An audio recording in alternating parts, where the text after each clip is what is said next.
what's up, everybody? Welcome to Wellness Week Live. I am the hostess with the mostest, DJ Anthony. I'm literally a real DJ. That's not a joke. And then I have a special people don't believe me. I'm like, no, I swear. That's what I do for a living.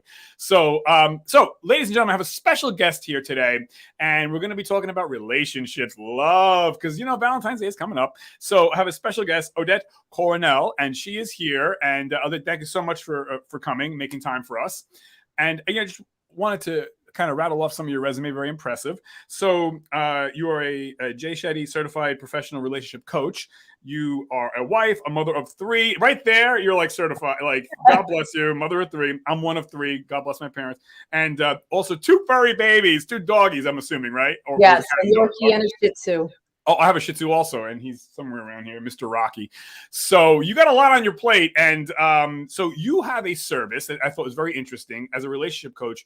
When you and I were talking last week, that you particularly concentrate on young professional women finding, a great match. And you also work on people who are married or have partnerships that want to keep the flame alive and strengthen their relationship. So I thought that those two things were very interesting, and so I got to have her on. So thank you for making time. Thank you. Thank you so much for inviting me to be on. I love what you're doing. I love that you're a DJ, yet your show is focused on wellness and health and all the things that make life great, that help us be better. And being a DJ and music is, I love it. I love that combination. Thank you. And I told you this off camera, but when people hear DJ, they think of drugs and negative lifestyle and running around, and that's not me. And that's the reason why I wanted to do this too, to dispel some things and have a unique spin on, hey, our lives matter and relationships are everything. I would make the argument relationships are more important than your health. You can be healthy, but if you don't have anyone in your life, you have no family, no love, no friends, that's not a life worth living. I mean, so let's get into this. Yeah. We have Valentine's Day around the corner. Okay. So this really caught my ear and eye. So you work with, I'll start backwards. So you work with young professional women particularly, but men too, but more young professional single women who are looking to find a partner, looking to find love. Okay.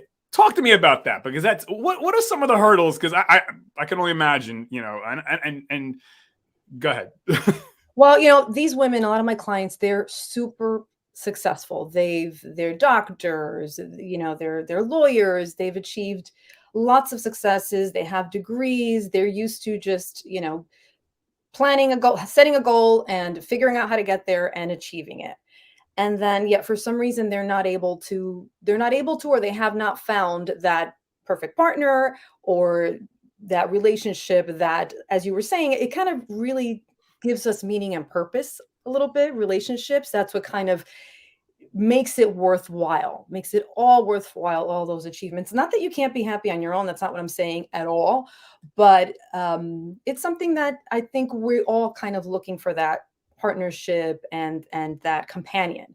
So a lot of the times, and we talked a little bit about how men that are successful or equally successful, they get a little bit intimidated by women that are successful, and that may be a factor. But of course, with my clients, we can't control the men out there, right? So we can only focus on their side of the table and what's going on with them. Yeah. And surprisingly, a lot of times women that are super successful or high achieving, they tend to be so used to like having a certain image or a certain status that in relationships, you have to be vulnerable. You have to be open to intimacy. You have to be able to show not just your achievements and your great sides, right? Your great traits, but also your flaws, your mistakes. You have to be able to share all of that. You have to be able to be vulnerable. That's a tough one. And that's not easy, especially when you're used to, getting being the boss. You're used to being the boss, and you're used to being a leader and being an example. And of course, showing your best side, right? Which is fine. And that's great. But yet in relationships, we have to be vulnerable. Right. And that's not always easy. And not everyone is, worthy of that. Even husbands and wives or partners, Yeah, right? absolutely. Same thing.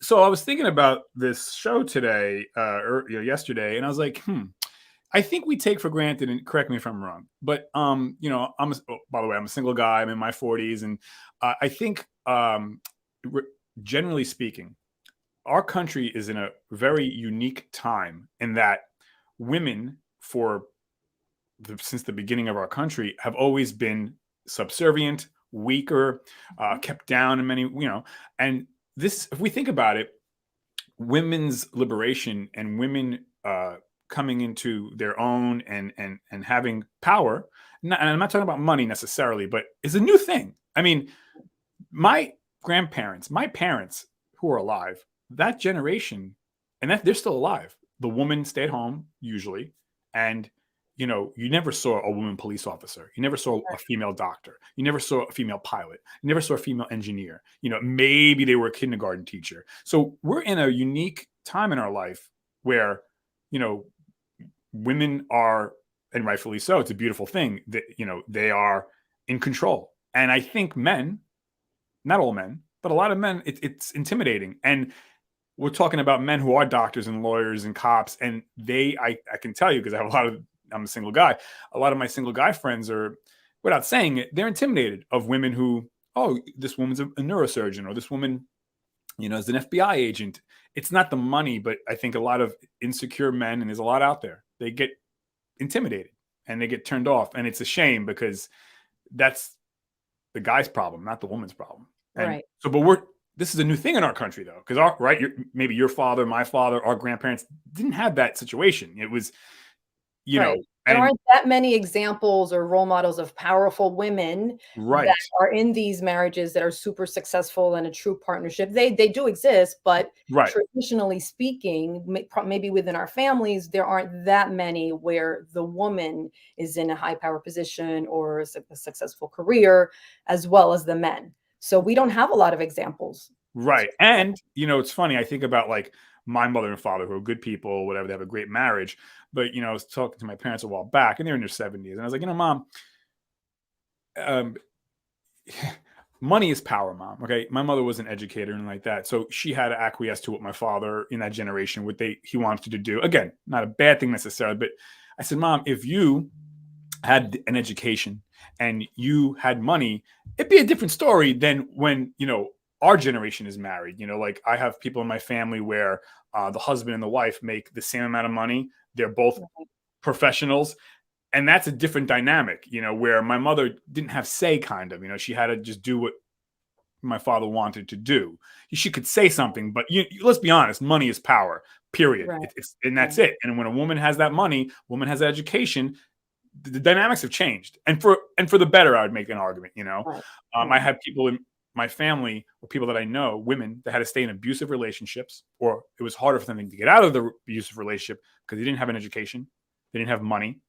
And it breaks my heart, because I was like, that's just not. So now I'm happy that things are slowly or quickly changing. I have people that I know, people in my family that are captains in the police department, women, that are women who are, surgeons and FBI agents. And it's just like, good, you go, girl. So anyways, in the past, the roles were more clearly defined. And, let's face it, in the past, the men had control the money and they had the power to a certain extent. But listen, we've evolved, right? We're past that. And that's for the better. Right. That's for the better. And by the way, we take that for granted, because I'm not going to mention the countries, but there's other countries where, women just got the women just got the permission to drive. Okay. Give me a break. But don't forget, us in America wasn't too far behind when we were pulling that crap. Not even 100 years ago, where women couldn't even vote. Are you kidding me? So, but thank God. Even beyond that, in a lot of countries, it's almost acceptable or almost a given that the husband is going to cheat on the woman. It's not even like, it's kind of frowned upon, but it's like, yeah. I know of people, 100%. I do too. And it's just, it's shocking to me. Yeah. And I think that most of us would not think that that's acceptable in any way. Right. But yeah, that's definitely another factor in that, women are independent, and not only are men intimidated, but also women want to protect what they've worked hard for. So that it's not easy to then, you're both independent, you're both successful, and then coming together as two, which is wonderful. Right. But it's not easy. It's not its own unique situations. It's unique, right? So it's something that is continuously evolving and you're figuring it out as you go, and it's totally possible. Yeah, And and let me tell you, it's a great thing in many ways too, right? Because if you're married or you're in a partnership, God forbid someone gets sick or gets hurt, that other partner now can keep things moving. Where I know when I was growing up, if my father got sick or hurt, it was a wrap. Oh yeah. You know, like so many in that generation or my grandparents' generation. So there's a lot of it's a great thing. So let me ask you. So a woman comes to you, she is looking to. So you give her the Saboteur Assessment? I do. A lot of times I have them do the Saboteur Assessment before we start, because it kind of gives you so much insight into our own behavior, our own way of thinking. Sometimes perspective is a big factor in all of our choices and our ways of thinking. It's pretty much everything. Even in a relationship, a lot of the times, even in a marriage, what happens is in the beginning when you're dating and before you're married, you're just looking on all the beautiful things, You're all the beautiful projecting. traits, right, that you see in that person. And they may be true or you may be projecting, but either way, you feel happy and in love because that's what you're thinking, right? You're just focused and you're ignoring whatever, little flaws they may have. You kind of don't pay attention to it. But, as time goes on and once you get married, you kind of tend to go the opposite way a little bit. It sometimes happens where we pay more attention to our partner's like negative traits. Right. And the positive things that they do, we just take for granted. We're like, well, he should be doing that. Like, that's what he should be doing. That's his job. But it's so important to show that appreciation. It really is. Right. And so right, they come in, they sit down with you, they have the assessment, and they tell you. So let me just explain what the Saboteur Assessment is pretty much. So Yeah, we all have behaviors, every single one of us, that to a certain extent, they have served us, and that we form them in childhood or over time as just automatic ways of thinking and behaving and reacting. And they've served us in the past. Perhaps they were strengths to a certain extent in the past, in certain situations. For example, being an achiever. Let's say you're an achiever, right? You're goal oriented. You work well. You're responsible. This is all wonderful, right? Right. But then at some point, the balance tips, and you can become a hyper achiever, for example, where it serves to sabotage you and sabotage your relationships. Right. And certain things. So certain behaviors, when they become out of balance or when they're not applied, when you need them, they're not useful. It's just like, you can be, I don't know, you can be a lumber, what do you call that? Lumberjack. A lumberjack, right? And you've got a saw, and that's a really useful tool. It's great, right? You use it all the time. But, if you get a splinter or something, that's not useful. You don't need that tool. Right. So don't pull it out at that time. So just being aware that this is your tendency to pull out that axe, and that's your automatic behavior. Please. Just having that awareness helps us to then, when we're tend to behave in those ways in a time that it's not useful, to stop that behavior, bring it into awareness, and then kind of reframe and do something different. And so you're holding a mirror to that client to say. Yes. By the way, so what are some of the problems women are saying to you then? Like, aside from I can't find somebody, but like I'm as a single guy, what are these women running into that's stopping them? What do they say to you generally?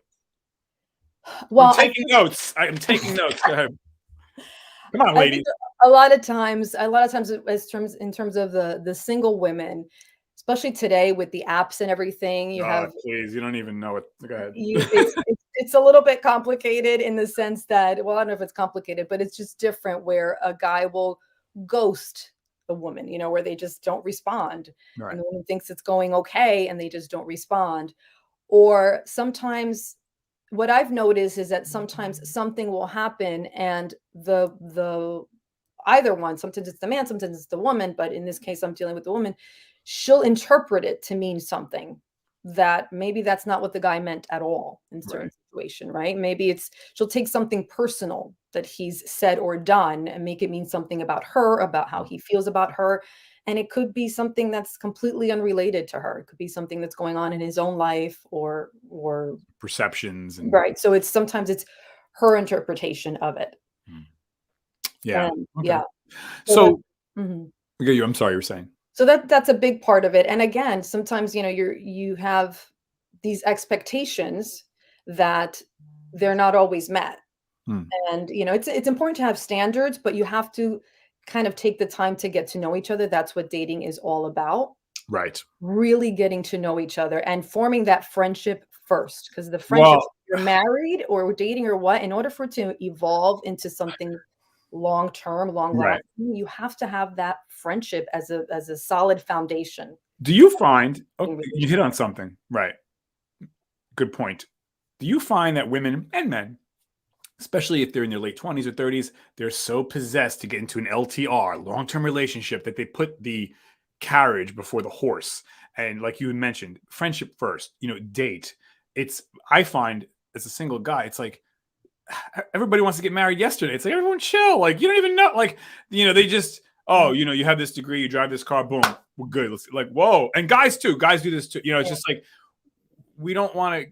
I always tell people, I tell my other single friends, they'll be like, oh, I'm with that person for a year or two. I go, no, it's not a year or two. You see them once a week for the weekend. Right. That's not And this is what 365 happens. times two. And this is the key. You have to know yourself, right? And you have to be yourself with that person. You have to be able to be your true, authentic self. I know that authentic is like this buzzword now, but It's true. it is true. You have to be able to be yourself. Right. And a lot of times, because we want the relationship to work, a lot of times people will like kind of change who they are so that they can get the guy or girl. Then they get married, and then it's a whole different ball of wax. It's like, wait a minute, who are you? Right. And everyone's guilty at some level. Not everybody, but it's very common. Let's just say that. And don't get me wrong. And, in the beginning, we're all about meeting our partner's needs and stuff like that. And and that's great.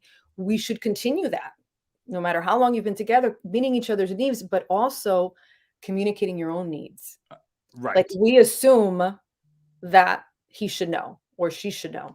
Right. We assume that they should just automatically know that you should buy me flowers once a week. I'm just giving you an example. Whatever. I mean, personally, I don't like flowers, but I'm just saying. What a lucky husband you got. Go ahead. You think that that's what it should be. Right. The point is, that may be what you think, but that's not a law. That's not like a fact. But if that's something that's meaningful to you, then you would need to communicate that. Right. So you think, and I think I hear you saying that we over romanticize a relationship where everything else in life we would work at, pay attention to, communicate, but somehow love has to just happen serendipitously, just always magical dust. Like, you should know, right? Read my mind. You don't know my mind. Like, that's not fair to either party, but right. Okay.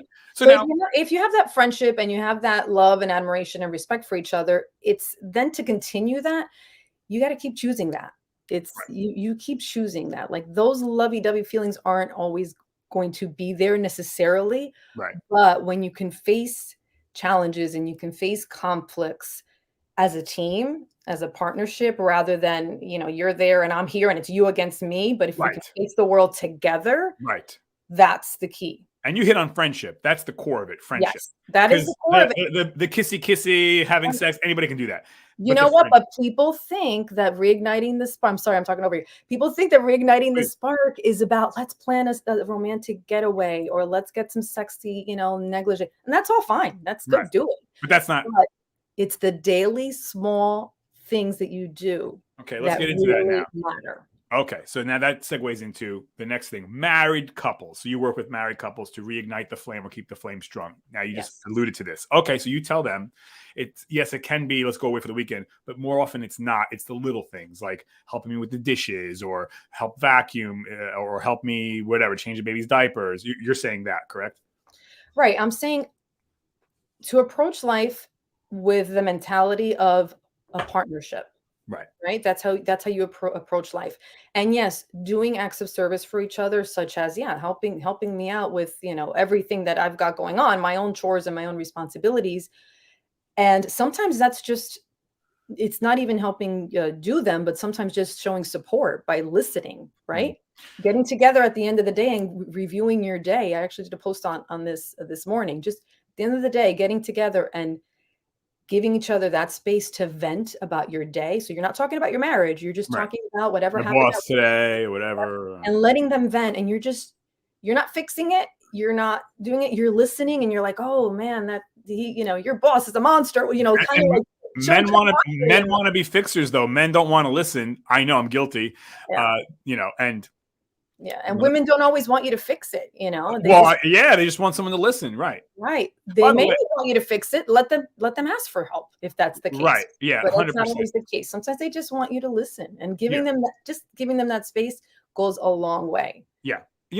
Talking about, keeping the flame strong or reigniting the flame. Okay. So let me just preface. I get it. There are men out there that do the dishes and vacuum and change diapers. I get that. In my opinion, most men don't. And this is where I kind of get, excuse my French, pissed off at a lot of my male friends that are married or in a relationship. It's like, dude, your girlfriend, your wife, your partner, they come. This is just my opinion. Women go out, they work. Okay. They bust their butt. They come home, then they got to cook and clean and take care of the kids, and the husband's the kid. My thing to some of my guy friends who are husbands, like, bro, you effing vacuum. You have the dinner ready at least two, 3 times a week. Like, it shouldn't be on this person to do all of this. And then, it's just not right. So, well, that's a woman's job. It's like, no, last time I checked, there's no genitalia on the vacuum, bro. Pick up the vacuum, right, partnership, and that's a big thing. And I think, to your point, that reignites or keeps the flame going when hey, I got your back, you got mine. Right. I'll cook 3 days a week, you cook 3 days a week. I'll vacuum, you vacuum. I'll change a job, you change a diaper. But I think men generally don't do that. But you know what? Even because guess what? I don't mow the lawn either, and I don't clean up my garage, and I don't change my oil. My husband does that, and the point is, beyond that, we don't. It shouldn't just be assumed that I'm going to do all the housework and my husband's going to do all the right, side, work or whatever. But if that's the way that we decide that we're going to do it, that's fine. But it's showing appreciation, like, right. Oh wow, thanks for making dinner. This was delicious. Yeah, I mean, there should be like acknowledging and oh wow, you did all this today. That goes a long way too. Well, to your point, right? As long as I guess the couple feels that, generally speaking, people are doing an approximate 50-50. Not that you keep, keeping score, but you want to feel that your partner is right. Exactly. Okay, I'm doing the lawn, I'm doing the roofing, I'm whatever. You got the kitchen, but because I see couples. So when I cook for my family, I cook because to me, I'm showing love. Like I want them to eat my delicious, hopefully delicious. I don't know, but if your husband cooks, he's gonna kill everybody. Delicious food, so like I'm doing it as an act of service, right? It's a sacrifice that I do for my family, but I do it out of love. But the point is, if everyone this is what gets, I don't know, in my house anyway. Like, oh, I don't want to have that. It's not a restaurant. You're gonna quiet and eat it. Right. That the lack of appreciation is what's going to kind of that burnout and that resentment. And you expect that from kids, but not your wife or husband. At least your partner, your husband should be a partner. And like, you know what, thanks for making that. Or, now and then, why don't we order out today? Or, those little things go a long way. 100%. Yeah. And again, if the couple thinks that they're doing whatever it is right, that they think is approximately 50-50, hey, cool, you do you. Yeah, every couple figure it out. Right. There's no rule book, exactly. I get angry because I see some couples, especially people that I know in my circle, my bro, your wife is killing herself. You get off the couch, you bum. Like, come on, dude. I hate the term when men are with their kids and the wife is either working or out, doing something. Oh, I'm babysitting today. It's like, what do you mean you're babysitting? They're your babies. Yeah. You're right now. Yeah. I mean, for sure. So, okay. So, now I wanted to touch on, and we're kind of coming close on time here, but like if we stay an extra minute or two, it's fine. I know you're busy. I don't want to hold you up, but there was I think I sent this to you. There was an article in Scientific America that said, in Scientific America, for viewers that don't know, it's a very prestigious, peer-reviewed. It's a long-standing publication in America called Scientific America is the publication, and it had a study that came out last week saying that young single people are having less intimacy than ever before in human history, and here's why: social media, binge watching, and video games.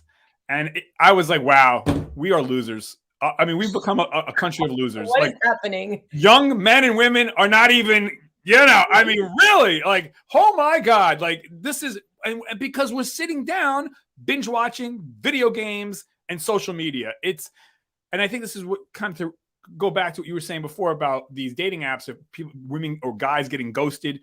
It's so pervasive, so overwhelming. You have so much coming at you. And I mean, I was just thinking, people don't even go to the gym anymore because you have a Peloton in your house. The gym is your house. Like, it's so hard to literally get out of the house because it's just so tempting to just sit and stay in. And we're it's funny because we're more connected than ever because of the apps and because of the internet and because of Zoom and all of that. Yet we lack that intimacy and connection. We're irony, it's less so ironic. connected than ever. Like we're less interpersonally connected. 100%. than It's a lot ever. of volume, but not quality, you know. And I'm just like, wow, video games. Like, who would have thought in the 1980s that video games are keeping men, Yeah. particularly men, in their homes? I mean, I know people who play video games for hours. People Hours. are, Yeah. you know, binge watching whatever for hours. It's like, no wonder you, and don't complain you don't have a girlfriend or a boyfriend. You don't even get out of your house. Like, come on, man. You know, but it is what it is. You know, real quick before I forget, Odette, how can people find you and contact you? Where can they find you and contact you? The best way is to go to my website, odettecoronel.com. Okay, and That's pretty much the hub, odettecoronel.com. right there. And through there, you can connect to my social media sites. I'm on Instagram, I'm on Facebook, I'm on LinkedIn. And I want to encourage people to take that Saboteur assessment. I'm going to take it. Right on my website, and it's super insightful. And everyone that takes it is like, I'm going to take it. I'm going speed dating next week, by the way. So I'm going to take it before I go speed dating. God help the women. I mean, yeah, but I'm just coming out and say right away, I'm going to be, listen, I'm a pain in the ass. Okay. Okay. So let's just get this out of the way. Yeah. So, but yeah, I mean, it just broke my heart kind of to hear about how people are not even having intimacy because they're so caught up in getting the likes on and posing. And these are adults, like 20s and 30 something. These are not teenagers. We're talking people who should be out at bars and clubs it's almost the gym. like an addiction. It's like that dopamine fix to the social media. It's an addiction and they can't not do it. And it's sad because it's really causing a wedge in connecting with the real people around you. And I'm going to 100%. And guess what? I know this is not even a theory. The suicide rate is higher than ever before. Coincidentally, and so is social media and binge watching and all these things that connect you, but they don't connect you in, like I said, an authentic way. So no wonder why mental illness and suicide rates are through the roof, because we're being really passive aggressively locked up in our homes through, again, binge watching, the video games, the social media. No wonder why the suicide rate is coinciding with that. I mean, Miss America just passed away last week. Here's a woman, lawyer, accomplished, to your point, right? Single, beautiful human. And she had nobody in her way. She was lonely and she had no one to reach out to that we know of. Everyone said, well, we didn't know. And I think it's emblematic and representative of what we're dealing with in this society in 2022. Absolutely. Is we're not, the old saying, the loneliest place on earth is a room full of people. And one component that I want to mention before we say goodbye is I work a lot with my clients, and through that Saboteur Assessment program, I have a mental fitness program that I incorporate into my coaching because it's about mindfulness. It's not only identifying behavior that's not useful or that's sabotaging you, but it's also about being more mindful. And I think it's just such a thing now to be in a fantasy world. We're all about the virtual world right now. And literally, I know guys that would rather not meet a woman, and they're good-looking guys. They got their act together. They're that, again. So that mindfulness component helps us not just be more present, but also to be able to appreciate what's going on right now. A lot of reason why people are not happy. And they think they're going to be happy when they do this, or when they get married, or when they, accomplish this, or when they get that car, is because they're not present and they're not grateful for what's going on right now. But if you can't be happy right now, you become insatiable. You're not going to be happy. Nothing will please you. Nothing will please you. So it's really important that, that's evident, like you were saying with Miss America. I think that's a component. It's just bringing it back to what's really matters, what really what you value in your life, and appreciating that and being happy right now. Yeah. Be happy. Want what you have. Right. I mean, we want to strive for more and we want to grow, but we won't appreciate it. And it's not going to be meaningful unless we can focus on what we have right now and appreciate that. Yeah, I'm guilty of that. We all are to a certain extent. Yeah. Yeah, I'll get that degree, I forget that house, that car. So let me ask you in closing, what advice could you give single professional men who also have their act together, but they're intimidated of, professional, strong women. What advice would you give my single friends and me? Go ahead. I'm all ears. My advice is just take the time to get to know them. Don't be intimidated. Get the time to get to know them. We all have insecurities, and no matter how successful, no matter if you're female, male, we all have insecurities. Take the time to get to know each other and give each other a chance to be vulnerable, Right. to be yourself. Get to know each other like who you really are behind the accomplishments, So you mean underneath it all. right? And so these Take men, that time. right? And I think, okay, you're right. And I think that also coincides with, hey guys, let's, men, generally speaking, men, they're quick to want to rush into the bed, and I think that is a big mistake because we confuse lust for love, and women too. But yeah, to your point, get to know each other. Get to know, and that focused attention. Like, you need quality time to create quantity time. And if you're together a lot, even if you have quantity time, but you're on your phone, you're on social media, or you're playing video games, or you're distracted, you're not really getting to know each other. That's okay a little bit, but when Right. that's all there is, so I think just getting the time to truly know each other and creating that friendship and that respect and that appreciation for each other is going to be the foundation for it to work long lasting, not Right. just temporarily. That's good advice. Sage advice, Odette. Thank you so much. And so, yeah, I got to have you back on because and my single friends out there, I hope you took notes today, okay? Because I took notes too. And I need the help too. But no, you were great. And yeah, so I'd love to have you back on. So my people will call your people, Awesome. Call me. Give me a call. Yeah. No, but thank you so much. And then please put Odette any links or information in the comment sections below if you'd like. And this is, going to be recorded so people can follow you and go to your website to get any other pertinent information that they may be interested in. But I really appreciate you making the time, Odette. Thank you so much. Thank you so much. I had a lot of fun talking to you. Awesome. Thanks, everybody. I'm going to be ending it in 3, 2, 1. Bye-bye, everyone.